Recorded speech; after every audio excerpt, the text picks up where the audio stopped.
بسم اللہ الرحمن الرحیم۔ میری عزیز بھائی بہنوں اور بیٹیوں، میں آپ کو پیاری پیاری مسنون دعائیں قرآن و حدیث کی بیان کر رہا ہوں۔ یا اللہ ہمیں قدر کرنے کی، دل سے مانگنے کی بھی توفیق عطا فرما۔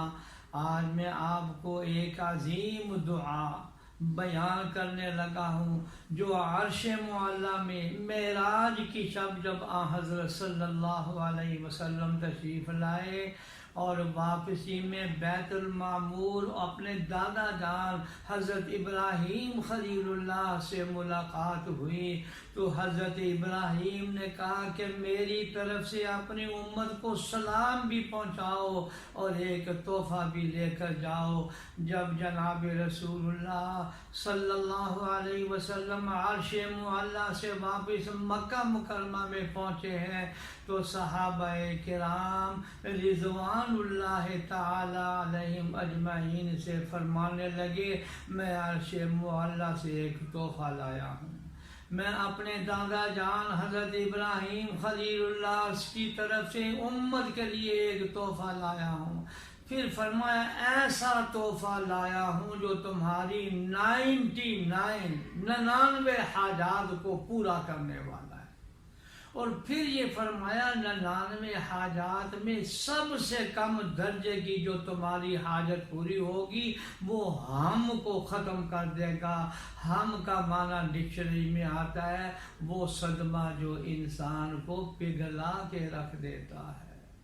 صحابہ بڑے بے چین ہوئے کہ وہ کون سا کلمہ ہے، 99 تکلیفیں دور کر رہا ہے، ہماری پریشانیاں دور کر رہا ہے، عرش معلیٰ کا تحفہ ہے، حضرت ابراہیم خلیل اللہ کی طرف سے یہ عطیہ آیا ہے۔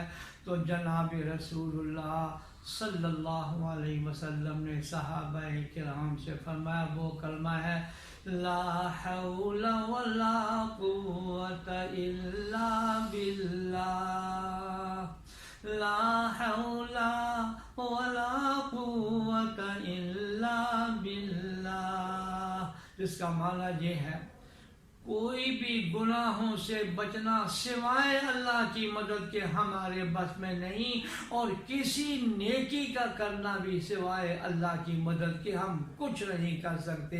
یہ اس کا مفہوم ہے۔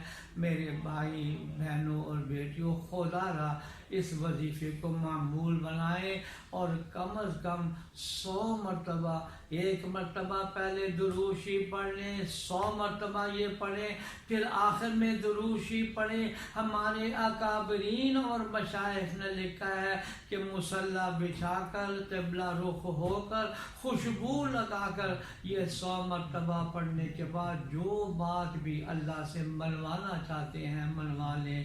یا اللہ ہمیں قدر کرنے کی توفیق عطا فرما، آمین یا رب العالمین۔